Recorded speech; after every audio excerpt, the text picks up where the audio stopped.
Welcome to another conversation in People in Fundraising. This podcast features interviews with nonprofit professionals who discuss their career journeys, lessons learned, and enthusiasm for working in fundraising. And here's your host, the founder of People in Fundraising, Tim Wilson. Hi, everyone, and welcome to another episode in Season 3 of the People in Fundraising nonprofit podcast. I bring guests on to talk about their professional careers, but also who they are as a person and what they bring to their specific role. And today I'm very excited to welcome Meredith LaPierre to our program. Hi, Meredith. Hey, Tim. Great to see you again. It's great to see you too. We worked together at HBS a couple of years ago, and I'm glad to reconnect. So tell us about yourself, your role and such first, please. Sure. So I'm an associate director of the Exeter Fund here at Phillips Exeter Academy. I've been here going in my 8th year. Awesome. And it's just such a great place to work, especially for fundraising professionals. And I'm excited to speak with you today. Dynamite. I am too. And I've done about 80 conversations, and Meredith, thank you for watching some of these past interviews. And you had a very intriguing idea for kind of the substance of today's conversation that I hadn't had someone else talk about before, and that is managing volunteers. And we'll get into that subject matter in a little bit. And I really appreciate you coming up with that idea. I think that'll be some helpful content for our audience. Before we get to that point, if you could, as we do with every guest, just give us a few minutes of how you entered the nonprofit field, please. Sure. So I actually was working in admissions for about 5 years, and I was finishing up my MBA at the time and just realized that I was more interested in the financial side of supporting institutional priorities, and decided to really kind of try and network with some folks that I knew in development. And one of our former shared colleagues, Courtney Damaris, reached out to me with an opportunity at the Harvard Business School, which I was just really curious about. And so just went down the path of interviewing and really clicked with the team there and was offered the position, which was great. Awesome. I loved HBS. So I think that job really taught me a lot. I was able to be a sponge and just learn from people who were doing major gift work, annual giving, leadership gifts around reunion. I had a portfolio and managed the 45th reunion, so was able to kind of work and train volunteers at the time with solicitations as well. And just really found kind of my, I guess you could say calling, but really just loved the side of class giving and was able to see the foundation and understanding for how it worked there. Yeah. And that really kind of gave me the, vision that this was kind of going to be what I really wanted to do within development. Unfortunately, Harvard was quite a commute, as you may remember, Tim, but I was driving down from the Portsmouth area. Wow. And just after a few years and needed to find something kind of closer to home up here in New Hampshire, was able to take my next step and look into annual leadership giving with Southern New Hampshire University, which was a great next job, and was there for about 5 years. Oh, okay. Yeah, I learned a lot about just annual giving in general at SNHU, and then really decided that I wanted to get back to like the class affinity and fundraising around working with the volunteers there. So decided to kind of look into Phillips Exeter because I knew we had a similar setup to HBS with the class model. And again, just was able to kind of network and learn about the school before moving over here into the position I am today with the Exeter Fund. So, oh, that's wonderful. So cool. I didn't know that you were commuting from New Hampshire at the time. It's a bear of a commute. Yes, it was. It was quite a bear, but worth it. I mean, that was such a great opportunity to kind of build the foundation with understanding fundraising, understanding development, how each of the different opposite offices and teams work within a shop, getting to kind of see what size shop you like, and what fits for you. So it was totally worth it. Oh, that's awesome. Very cool. Well, let's get into this topic about managing volunteers. 'Cause I think it's really intriguing. And you've talked a little bit about how you did that at HBS and got back to it after Southern New Hampshire and your current institution. So first, why did this topic come to mind? And secondly, later on, what would you love to share with our audience about your experience managing volunteers, please? Yeah. So managing volunteers is the primary focus of my job and some of my colleagues who share similar positions on our team. Our volunteers are really the heart of the Exeter Fund. So they are, many of them, donors themselves. They're all alumni. We have a parents committee as well, that's managed by our parents team. So with our work, we work with the alumni, and we specifically manage, recruit, train, motivate, and educate our volunteers how to personally reach out and solicit their classmates. So we structure our groups based on the class.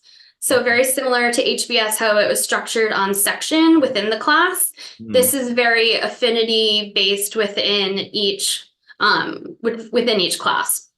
Okay. So when we get to reunion years, what we find successful is we break up the class with the leadership gift assignments for the class and the participation segment for the class to focus on donors and dollars.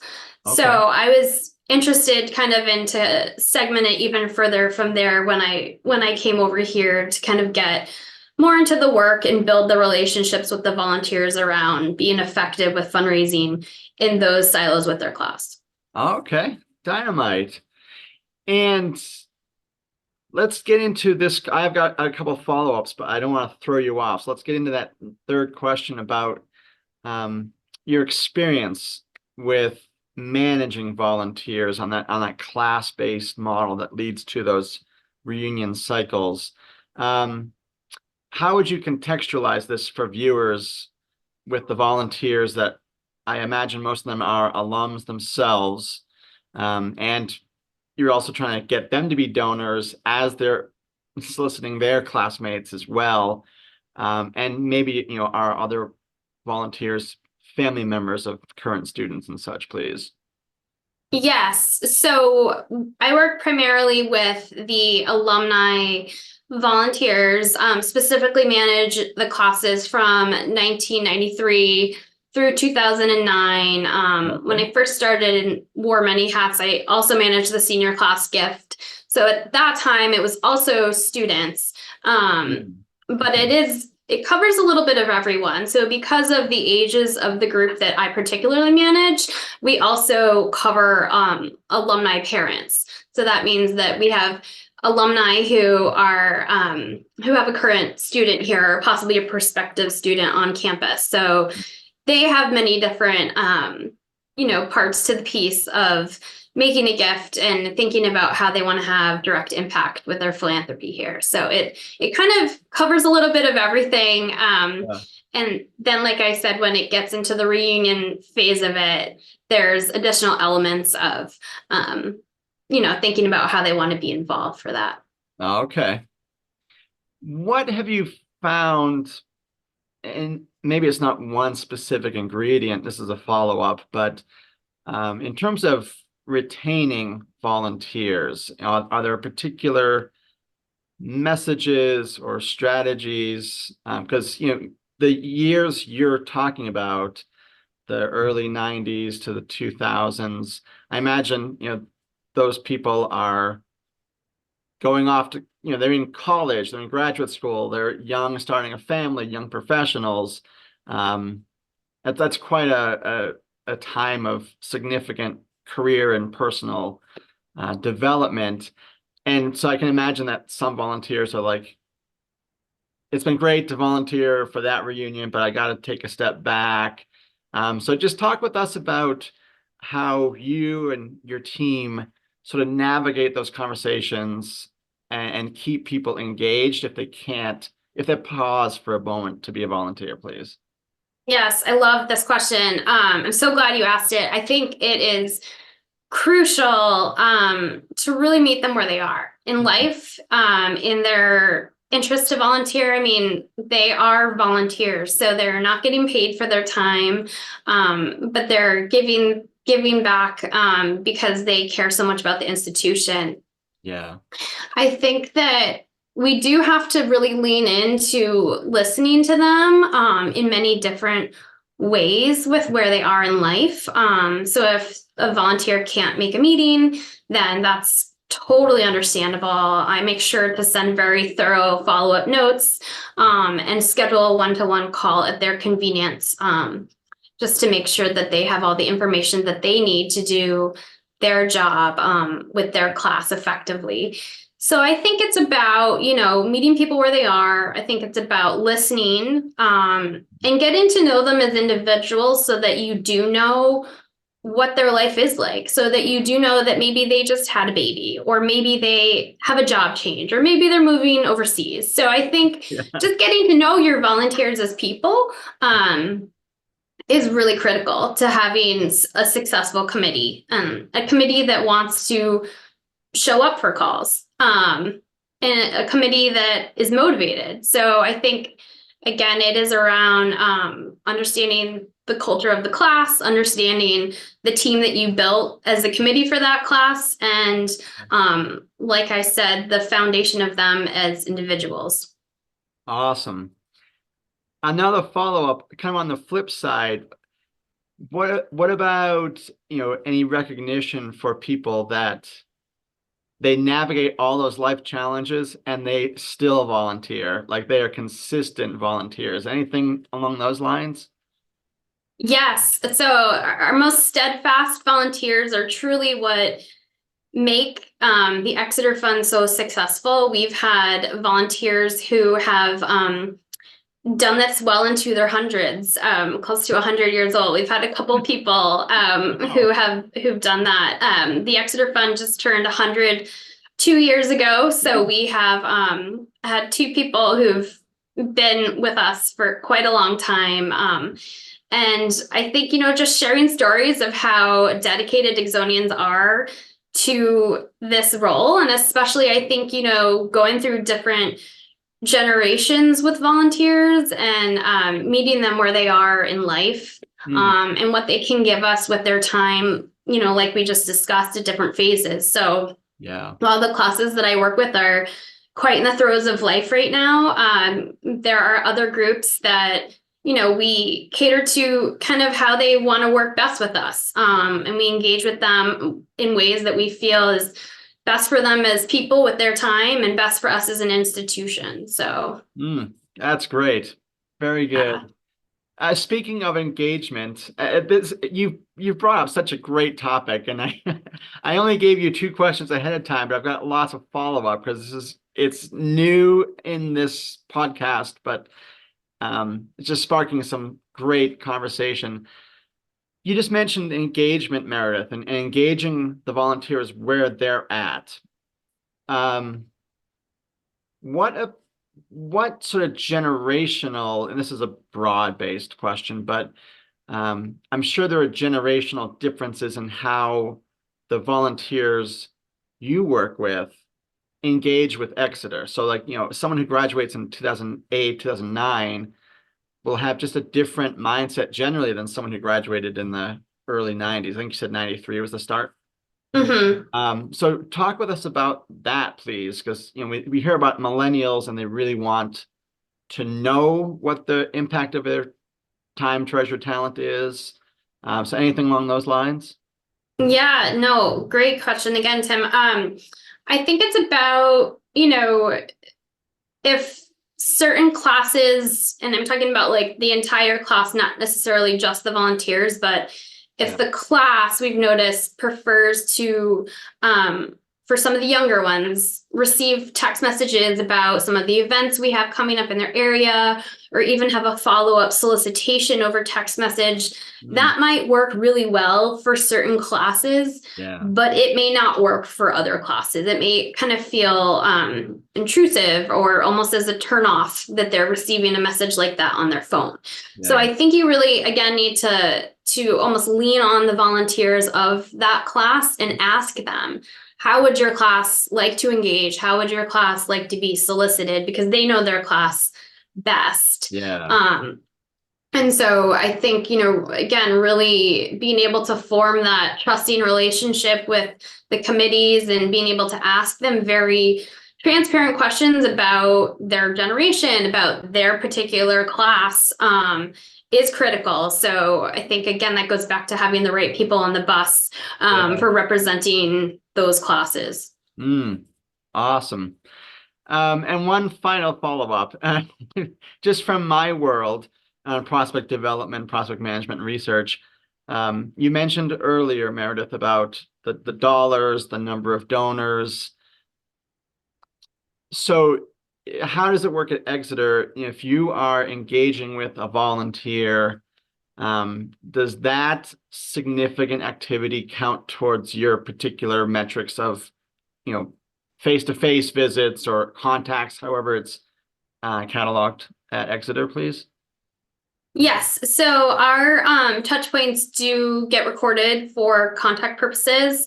And we are able to record Zooms and meetings and in-person meetings and telephone conversations, emails, and we're able to track all of that with engagement for our volunteers and ultimately they are our donors. So it's all important. We also do have a platform. We use Evertrue. So our volunteers are also able to do the same thing if that works for them. So that's one way for them to kind of keep track of their outreach with phone calls, emails, any way that they feel like they've connected with that classmate, because sometimes their classmate assignments do change, like perhaps even internally how our volunteers' assignments could change. I think it's important for them to feel like if they had the time, wanted to take the extra step and keep track of that for their classmate outreach, they have the platform and the resource to do the same thing as well. Oh, very cool. Thank you for articulating all that. Well, that was a great coverage of that topic of managing volunteers. So thank you. And thank you for your patience of bearing with me. I threw a couple of follow-up unscripted questions your way. No, it's good. So we're going to switch a little bit and I often do this in these interviews by saying, we've talked about the professional side in detail, but this is a people in fundraising brand of the podcast. So the next few questions are a little bit more, there's certainly ties to the professional role you have and the career, but also kind of the personal aspects of the last few years with the pandemic and other challenges. So my next question here, Meredith, it's been almost 4 years since the pandemic started. As you think back to that time, and you were at Exeter then, and you're working a hybrid schedule now, did the pandemic and all the transition it brought along, did it change your view towards your career in general, maybe specifically the kind of work you do, any habits that you had to adjust to, like the hybrid role, anything come to mind in that area? It goes back to like a lot of the core values of just kind of the work that we are in. It goes back to the relationship building and, making an extra effort to check in on your volunteers.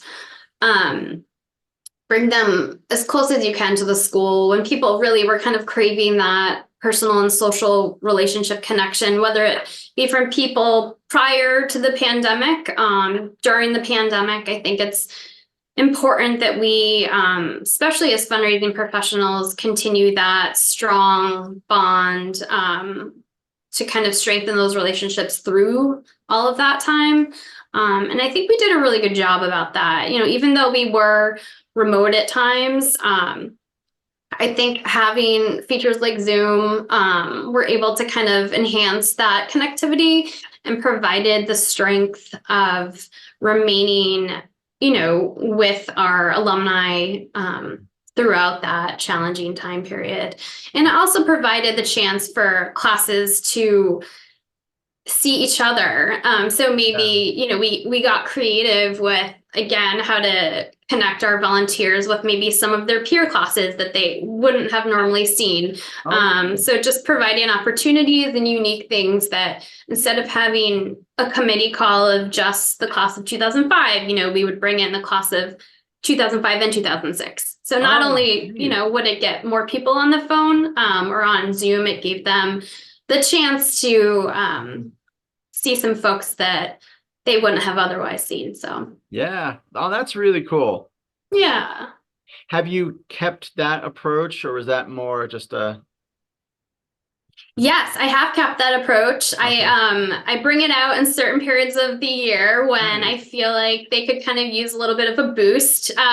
So it's actually approaching in the next month. I'm doing that with a lot of the classes in the 2000s. I think that it's a nice way, again, to kind of mix it up and see who comes to the call. I actually noticed in one of my class agendas that some people were even added to the group who weren't even on the original invite. So it's a good feeling as a manager to feel like, okay, this is working. That's awesome. So, yeah. Well, it's creative and it's brought good dividends. So that's great. Exactly. Thank you, Tim. Yeah. Well, we're recording on Friday, January 26th. And so we're still a few weeks into the new year. And I've asked guests in 2023 as well this question, if we were talking at the beginning of the year. I just like to throw this out there to guests, at the start of the new year. And again, this gets to, who you are personally and professionally.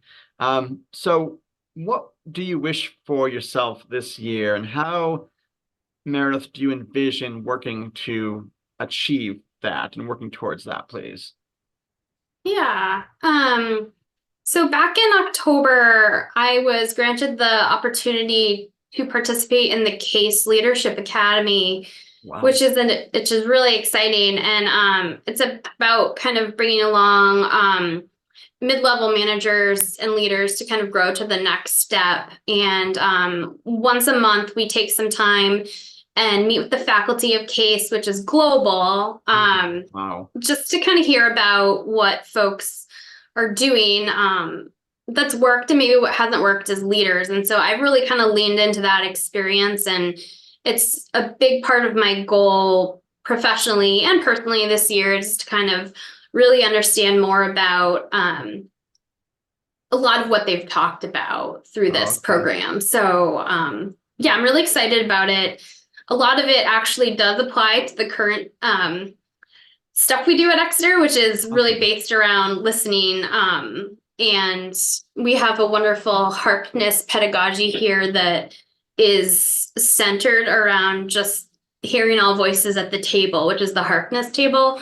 So I think that I'm very lucky to have the opportunity, and it is great that it applies directly to not only our institution, but the work that I do with our volunteers and, kind of meeting them where they are, like we've discussed. Yeah.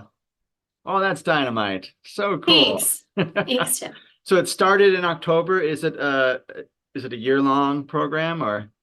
It goes through April. So it's once a month for a couple hours. And it's there's a cohort. So you have people in the industry that you wouldn't have otherwise connected with all over the country, and even a couple from international places. So we have a cohort leader, and it's a great it's a great opportunity. So I'm very, very lucky to have it.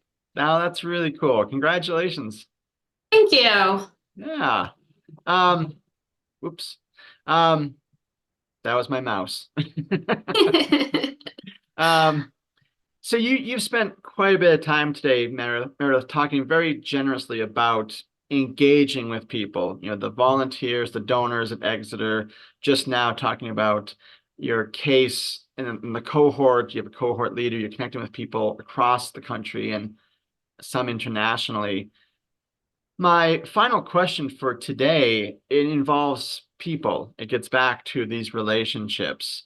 And so for you, as you got this question ahead of time, I'd love to hear your thoughts about who came to mind.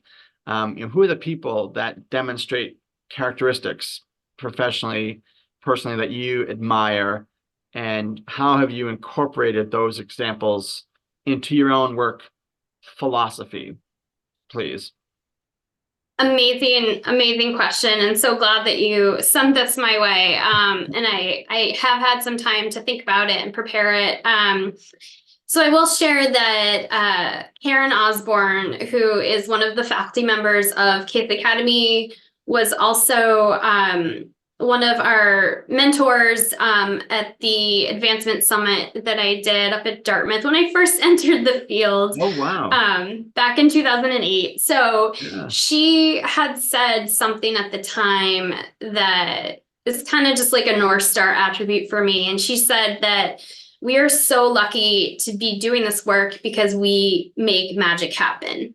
Wow. And that has always stuck with me because not only do we get to work and learn from such incredible, fascinating people, both like within the field, such as yourself, but just as colleagues and our alumni at all these different institutions. And the true heart of the work that we do is for the students at these schools. So our foundations, and so I think that if you can just continue to remind yourself that through philanthropy of all of these relationships, we're ultimately making the magic happen and creating all these experiences and opportunities for these people and students who will one day hopefully return the same favor. So it's a wonderful field that we're lucky to do. That's awesome. Yeah. So another couple folks though that I'm sure you would agree just really stuck out. Wendy Baker, who was my direct manager at Harvard.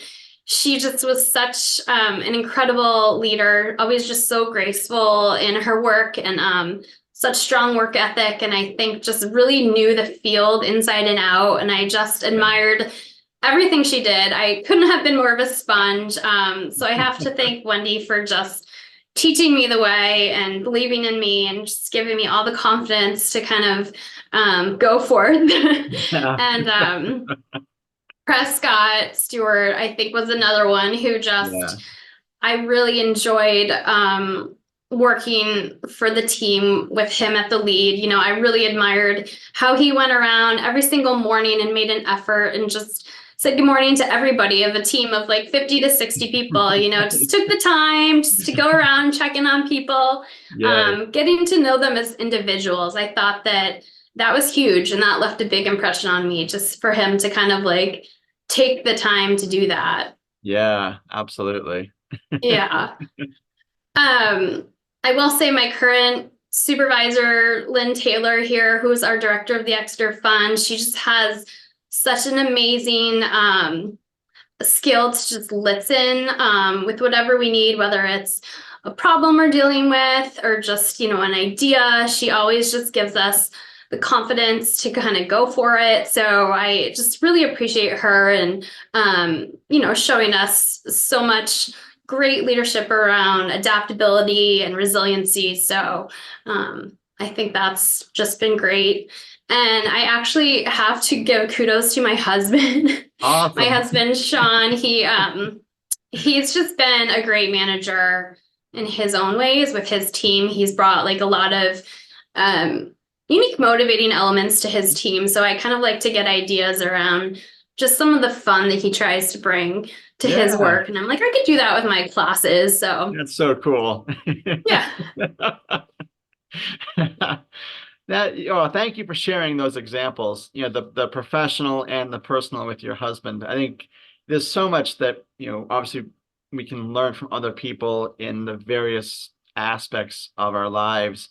And yeah, as you were talking about Wendy Baker, I just thought, man, she was always so poised and, um, just very strategic with donors and very personable with staff. And she was one of my favorite people to work with at the time. And then Prescott is amazing. Yeah, and I'm glad you mentioned that he would go around Teal Hall and check in with people. And he had those Monday morning meetings. He'd gather a bunch of us together, and yeah, just really personable.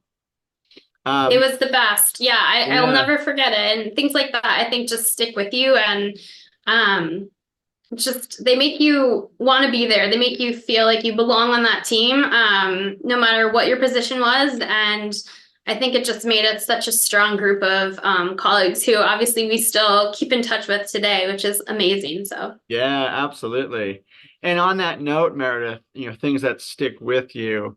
I remember your first day at HBS. I don't remember meeting you, but my office was next to Team A. So Kyle Garvey, Courtney Damaris, Steph Herson, and I'm not sure if all of them overlapped with you at that time, but I remember Steph gathered her team, Team A, which kind of worked with a similar cohort as what you're doing at Exeter.